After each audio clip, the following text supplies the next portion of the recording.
vez aquí en Dame el Poder. Vamos a hablar de política y de economía. En estudios, Rosendo Fraga, prestigioso analista político, y Agustín Monteverde, economista. Con ellos vamos a hablar del día después de las elecciones y cuáles son, diríamos, las consecuencias, por un lado, del clima de negocios, de acuerdo a lo que ustedes ya saben a esta altura, tienen todos los datos de quién ganó, quién perdió en materia económica, cuáles son las perspectivas y también cuáles son las distintas alternativas para el año 2015. Cómo quedan compuestas las cámaras y un montón de detalles más de lo que puede llegar a pasar en materia de política, el peronismo, los distintos partidos. Pero yo lo que les quería hacer un comentario muy breve con respecto a en las elecciones. Es un poco confuso la información, porque usted por un lado ve algunos canales oficialistas donde estaban festejando y saltando, aquí ganamos, y ustedes ve otros canales, aquí perdieron el oficialismo, el gobierno. En realidad, estos detalles y esta explicación nos los va a dar en forma más acabada Rosendo Fraga, pero lo que sí es cierto es que sigue siendo la primera fuerza a nivel nacional, el Frente para la Victoria, el partido gobernante, ganó en la mayoría de los distritos, pero la provincia de Buenos Aires, entre otros distritos donde perdió, Sergio Massa aparece como una nueva fuerza porque ganó por una diferencia enorme y además el 40% del padrón electoral está en la provincia de Buenos Aires, o sea que es un bastión importante. Lo que yo les quería comentar, que me llaman la atención muchas cosas, pero solamente 2 o 3 les voy a decir. El apoyo de Massa fue básicamente de los intendentes. Fíjense, cuando ustedes ven el mapa, en casi todos los distritos perdió, menos en 3, el partido gobernante. Los gobernadores, en cambio, apoyaron al oficialismo, a la presidenta. Esto no es común. ¿Y qué significa? Uno se pregunta. Hay distintas interpretaciones. Lo que sí a mí me parece que esto tiene que ver con la cotidianeidad. O sea, algo parecido a lo que pasó en Misiones. El obispo Piña diciéndoles, agarren todo lo que tengan para agarrar, pero voten a quien quieran. ¿Cómo puede ser que en esta provincia, donde han desparramado planes y ayuda social de una manera impresionante, cosa que en parte me parece bien, en otra parte creo que lo tienen que hacer también con un poco más de control y con más independencia de la política, en realidad perdieron? Así que hay temas muy de la cotidianidad. Como yo les dije en un programa hace unos días, se estaban devanando los sesos de por qué perdían. Es muy simple. Los planes no alcanzan, la plata no alcanza, no le alcanza cuando vos vas a hablar con cualquier persona en el medio de la nada del campo, en los pueblos. No importa cuánto le regalen, no alcanza porque al otro día subieron los precios. Y también el tema de la inseguridad, donde aún hasta en el medio de la nada, en el medio del campo, hay delincuencia, delitos, el miedo de las mamás y de la gente con el tema del narcotráfico. Datos no menores que el gobierno no tuvo en cuenta. Y por eso es que pasó esto en esta provincia donde les llamó la atención.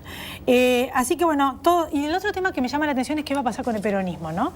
Si estos años de gobierno peronista, la mayor parte de los años de la democracia, sin embargo, no vienen como subiendo otras fuerzas, progresando, el PRO, fíjense ustedes, el Partido Obrero, cómo vienen progresando, fuerzas de izquierda, y esto en qué medida va a influenciar en que sea nuevamente un peronista el que nos gobierne en el 2015 o no.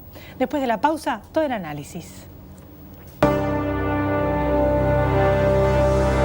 Aquí estamos con Rosendo Fraga. ¿Qué tal, Rosendo? ¿Cómo estás? ¿Qué tal? Gracias por invitarme. Gracias por venir. El análisis, entonces, del día después, ¿no? ¿Qué es lo que más te impactó de esta elección? Primero, empecemos por algo que comentaste recién en la introducción, ¿no? Primero, el conflicto de interpretación. Hay 2 interpretaciones distintas, y la del oficialismo y la oposición, y las 2 tienen, digamos, sustento en datos de la realidad. El oficialismo dice, gané la elección porque sigo siendo la primer minoría. Ninguna fuerza ha sacado más que yo. Válido. Puede ser, ¿no es cierto? Segundo, dice, no he perdido el control del Congreso y acá se jugaba el Congreso. No he perdido el control del Congreso, soy la primera minoría, gané la elección. La oposición puede decir, bueno, pero en realidad 7 cada 10 votos, ¿no es cierto? O 6 cada... han votado la oposición. Y en los grandes distritos, que reúnen el 70% de los votos del país, ¿no es cierto? El oficialismo tenía una derrota realmente muy contundente, 12, ¿no es cierto? Es decir, Ciudad de Buenos Aires, Mendoza, Córdoba, Santa Fe, provincia de Buenos Aires, ¿no es cierto? Son 2 interpretaciones. Para mí, lo que define el conflicto de interpretación es lo que pasó en la provincia de Buenos Aires. En una elección de este tipo, lo que pasa en Buenos Aires es decisivo, es donde estaba planteado el duelo político central. Buenos Aires es casi el 40% de los votos efectivos, aunque sea el 38% del padrón. Bueno, y acá los 12 puntos de Massa, y como vos dijiste, ganando en el Gran Buenos Aires, en todos los partidos de Gran Buenos Aires, salvo en 4, esto te da una idea de qué es lo que vuelca para mí el efecto político, ¿no es cierto?, del gobierno. Ganó o perdió, hacia perdió y no ganó. ¿Por qué ganó Massa? Yo creo que ganó Massa porque Mira, en cada distrito, es decir, ¿por qué ganó Massa en Buenos Aires? ¿Por qué ganó el PRO y segundo fue el UNO en la ciudad? ¿Por qué salió tercero el Frente para la Victoria en Córdoba? ¿Por qué salió tercero en Santa Fe? ¿Por qué sacó casi 20 puntos abajo de Cobos en Mendoza? Vos fíjate, son expresiones, las 5 son expresiones políticas distintas: PRO, radicales, socialistas, peronismo, ¿no es cierto?, disidente de la SOT y el peronismo renovador de Massa. Porque creo que hay un estado de opinión en la sociedad que apunta a un cambio en materia política y a un freno en materia política al oficialismo. Desde ya, inseguridad, corrupción, ¿no es cierto?, inflación, son todos factores que han influido. Pero creo que acá el tema fue la agenda política en esta elección jugó un papel decisivo, poner un límite al poder, apostar un cambio o buscar un cambio en materia política. ¿Cómo va a quedar compuesta la Cámara? ¿Siguen teniendo mayoría y van a poder hacer lo que quieran este gobierno de acá hasta que termine el mandato? Bueno, yo creo que la mayoría formalmente la tiene. Uno podrá plantearse el interrogante de si en el curso de los próximos 2 años no hay gente que va a cambiar de posición, que no va a cambiar de bloque, cosa que en el pasado ha pasado. De cualquier manera, yo creo que el Congreso, como los gobernadores, como los intendentes, van a ir atrás de los acontecimientos y no adelante de los acontecimientos. ¿Eso qué quiere decir? Yo no esperaría que el Congreso sea un freno al Ejecutivo, que además los instrumentos esenciales para poder gobernar los próximos 2 años se los está asegurando con este Congreso. Me parece que va a ir atrás. Yo creo que el freno acá al poder viene de 2 lugares, ¿no es cierto? Uno, de la dinámica de la economía, ¿no es cierto?, que es una realidad que le pone un límite al gobierno, y segundo, de la justicia, que ha sido, yo diría, el límite más importante, ya sea el fallo, ¿no es cierto?, con la reforma del Consejo de la Magistratura, ya sea el fallo impidiendo la tercera reelección consecutiva de un gobernador kirchnerista en Santiago del Estero, a partir de un fallo de primera instancia civil y comercial que declaró inconstitucional el artículo de la Constitución que impedía la reelección, ya sea, bueno, con la definición que venga sobre la ley de medios. Me parece que acá ha estado mucho más el límite al poder que lo que puede haber estado en el Congreso, los gobernadores o los intendentes. Eso dentro del marco institucional. Hay países donde fue por afuera, como por ejemplo Venezuela, y hubo reelección igual. Está bien.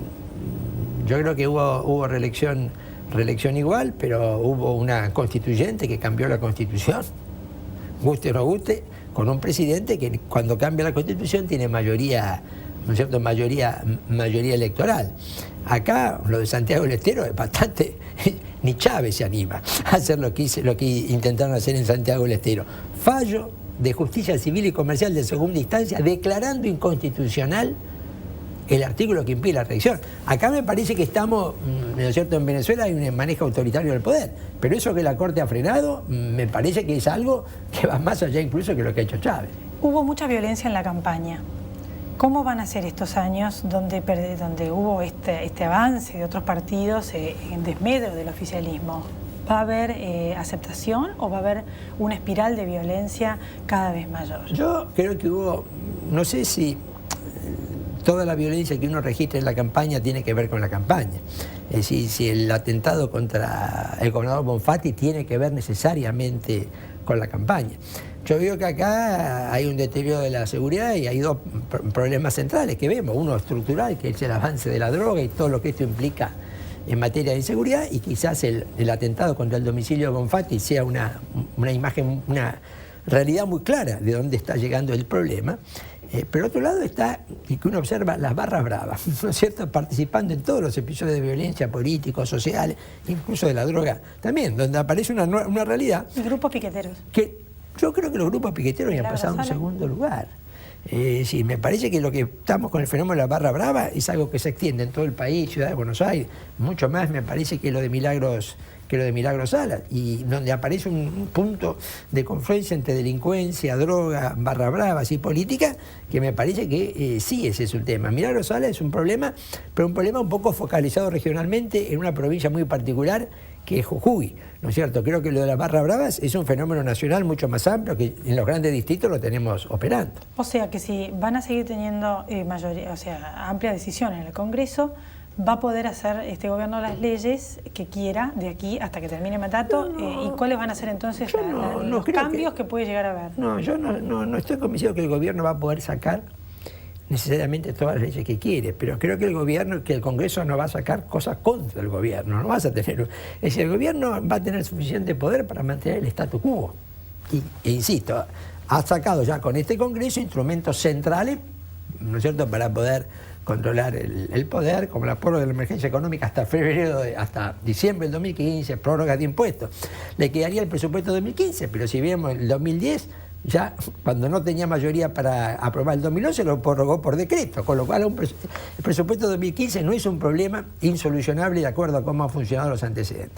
Creo que el límite lo será por la justicia, porque el gobierno puede intentar hacer cosas sin pasar por el Congreso y donde, nuevamente, la justicia va a jugar un papel muy importante. ¿Quién gana y quién pierde? Porque uno los vio ahí en los escenarios y ve algunas figuras que van a quedar posicionadas para el 2015 como candidatos a presidente y otras que van a quedar como un holograma. Las dos cosas, yo diría. Primero, yo siempre digo, 24 meses es muchísimo tiempo.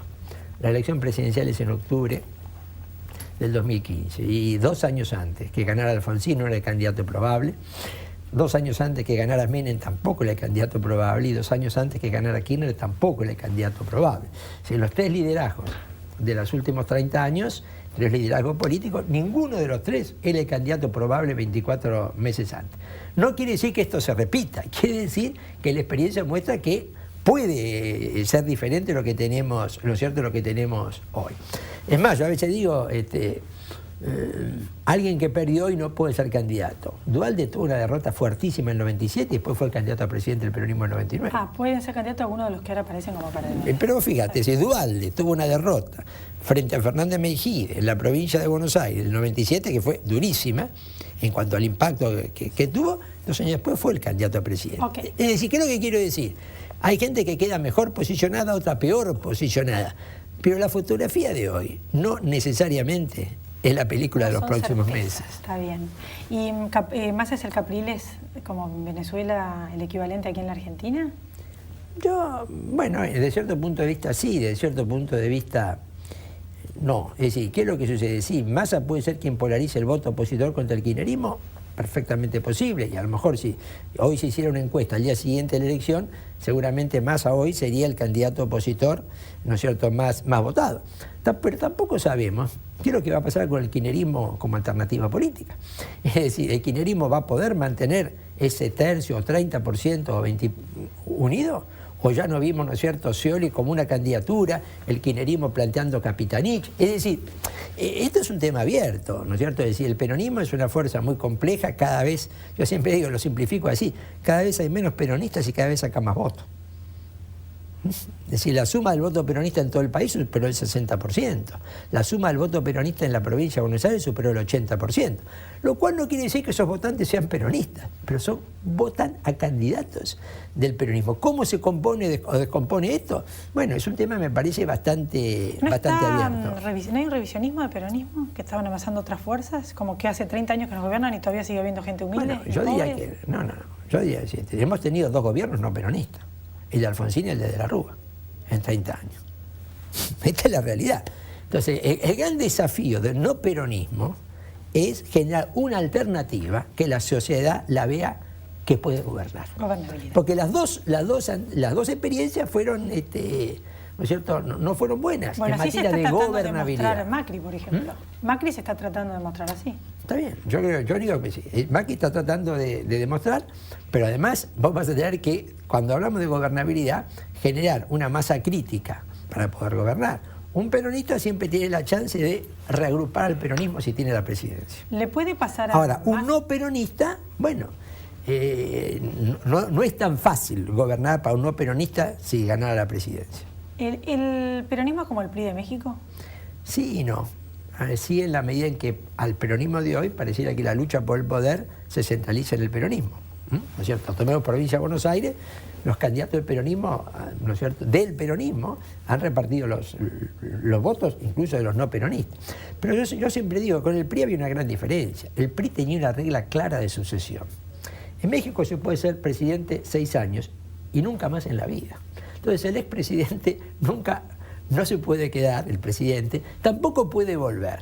Y el presidente tenía lo que los mexicanos llamaban el dedazo, elegía al sucesor. Con lo cual, los 5 primeros años, o 5 y medio, todos los que estaban en el partido trataban de no chocar con el presidente porque de su decisión dependía su posibilidad. Entonces tenía un sistema, funcionó 71 años, porque a mi juicio porque tenía una regla clara de sucesión y tenía una limitación al presidente para seguir. El peronismo no tiene regla clara de sucesión y muchos de los conflictos del peronismo derivan de la sucesión. Y brevemente, ¿existe la posibilidad de que se pinche el proyecto Massa como se pinchó de Narváez? Que, digamos, yo creo que se creyó que tenía votos que no eran de él, se subió al caballo y bueno, quedó Todo de la es posible, todo es posible, pero separaría lo siguiente. Narváez no podía ser presidente.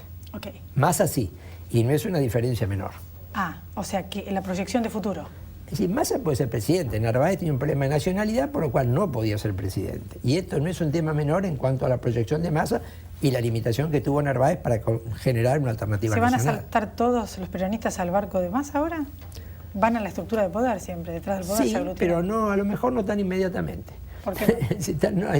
No tan inmediatamente como a lo mejor, porque el gobierno, ¿no es cierto?, sigue manteniendo, me parece, sobre todo a partir de la prórroga de la emergencia económica hasta diciembre de 2015, un manejo de gasto discrecional que para gobernadores e intendentes juega un papel muy importante. Probablemente esto demore el realineamiento de las estructuras territoriales del peronismo. De La Plata vamos a hablar con Monteverde. Parece ¿Cuánta plata fundamental. Clave. Gracias, Rosendo. Gracias a vos.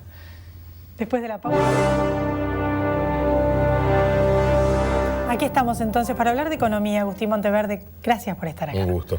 Bueno, el clima de negocios, inversamente, cuando fue las PASO, cuando se vio que perdían, mejoraba la situación de bonos y demás en el precio internacional. O sea, ¿qué está pasando ahora con la elección en concreto? Mira, lo que ocurre es que el mercado está descontando, digamos, la mejora del clima de inversión. Por supuesto que, mirando hacia el 2015, en el camino yo no descuento que, digamos, no descarto que haya subas y bajas propias, digamos, de las idas y vueltas que tiene la política, pero el mercado ya está mirando al 2015, claramente. ¿Qué está es una buena noticia que se vaya un gobierno que tuvo un sesgo antinegocio muy fuerte. ¿Y cuáles son los indicadores de eso que estás diciendo? Mira, básicamente la Argentina tiene una serie de problemas que todos más o menos conocen, que tiene que ver con la inflación. La distorsión de precios relativos es un tema realmente muy grave, que va a ser muy difícil de desarmar. Tenemos una crisis energética negada, pero cada vez más ostensible. Tenemos un problema de estadísticas a resolver que nos van a traer juicios por delante.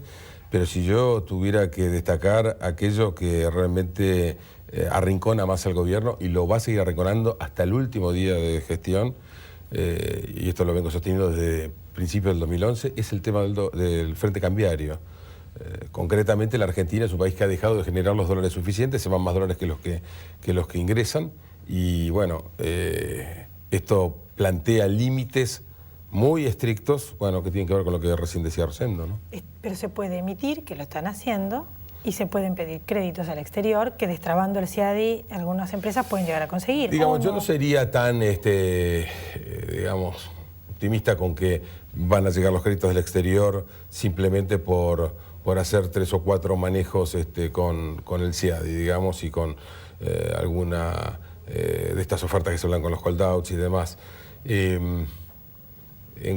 Yo te diría que hoy por hoy la única fuente de financiamiento es la emisión. Y esto plantea un problema muy serio en el frente cambiario, porque vos tenés una base monetaria que crece, que va a crecer muy fuerte ahora a fin de año, sobre todo porque es la única fuente de financiamiento, y en cambio tenés reservas que caen y han caído a lo largo de todo el año, incluso cayeron en los mejores meses de ingresos de dólares. Incluso te agrego una novedad que me parece que puede ser realmente crucial para el futuro. Ya llevamos 2 meses en que los términos de intercambio, es decir, la relación entre los precios de nuestras exportaciones contra los precios de nuestras importaciones, que fue el responsable del viento de cola, ¿no? Bueno, han jugado en contra. Tanto agosto como septiembre son meses en que los términos de intercambio han caído para Argentina. Esto puede ser realmente fatal. Son temas que hay que seguirlo de cerca, sobre todo a la luz de una estrechez en el frente cambiario que es cada día más marcada, ¿no? ¿En realidad hay margen para actualizar impuestos o para subir los impuestos, que hay algunos distritos que lo tienen previsto próximamente? La presión tributaria es récord histórico en la Argentina. creo que están comprando ya de por sí, y no te digo nada si además le incrementan la presión, están comprando un enfriamiento de la economía que puede llegar a ser severo el año próximo si siguen insistiendo por esa vía. Realmente son los planes que hay está ahogado. en algunos distritos. Sí, O sea, sí, no, pero lo que no hay pasa es que otra- no están hay otra fuente de ahogando recursos. realmente la economía. Están jugando a la ruleta rusa, yo creo, los dirigentes políticos hoy en la Argentina, los dirigentes territoriales, con las subas de impuestos. ¿Y qué otra manera tienen de generar recursos? Claro, lo que pasa es que en el esquema político de dominación kirchnerista, la única estrategia que puede seguir un dirigente territorial para tener algún grado de autonomía es aumentar su presión tributaria, porque si no está totalmente preso, digamos, de los fondos discrecionales que el kirchnerismo sabe manejar para asegurar su dominio político, ¿no? Porque no se hizo la coparticipación federal. Última pregunta. Conclusiones de esta elección y a futuro, ¿no? Las leyes que pueden salir, las que no, las medidas que puede llegar a tomar el gobierno o no va a tomar ninguna. A ver, acá, digamos, una evaluación desde lo político, una conjetura, por cierto, pero sí basada en las señales que ha dado el kirchnerismo en el pasado, su historia y demás. Yo no creo que Cristina Kirchner, a partir del día 28, pase a ser menos kirchnerista que antes. Creo que va a seguir siendo incluso más kirchnerista. Con esto quiero decir que no me extrañaría ver una radicalización del gobierno. También digo que los límites que va a poner la economía a esas radicalizaciones son mucho más firmes que lo que hemos conocido hasta ahora. Creo que estamos mucho más cerca de tener un resbalón serio que lo que hemos vivido en los últimos meses.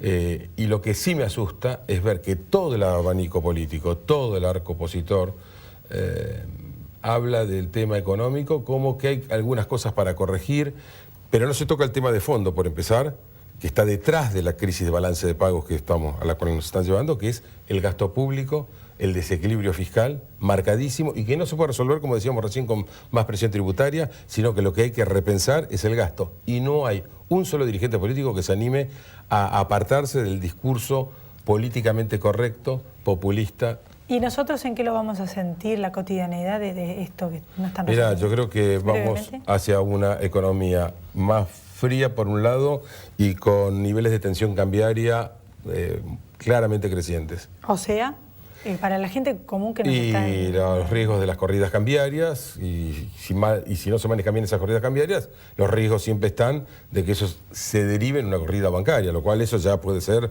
de una magnitud y de una severidad que, bueno, queremos pensar que los dirigentes van a estar a la altura de las circunstancias y van a ser responsables en evitarlo. Pero dicen que va a haber o sea, hay rumores de que van a tomar alguna medida del tema ese.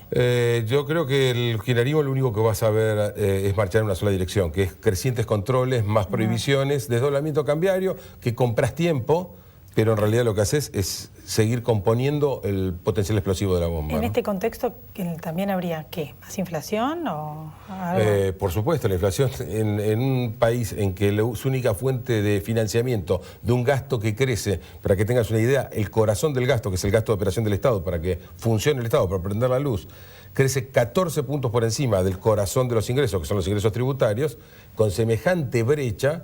Eso únicamente se cubre con emisión y eso es inflación. Ok. ¿Por qué crees que perdió en algunos distritos el gobierno? Solamente una... No, yo creo que el papel de la inflación ha sido importantísimo, pero creo que también seguridad y corrupción han marcado la agenda también. Sí. Bueno, Agustín, muchísimas gracias. Siempre tan claro y tan didáctico haber estado acá. Te agradezco. Nos volvemos a encontrar el próximo lunes. Gracias a ustedes también por haber estado ahí. Chau, pásenla bien.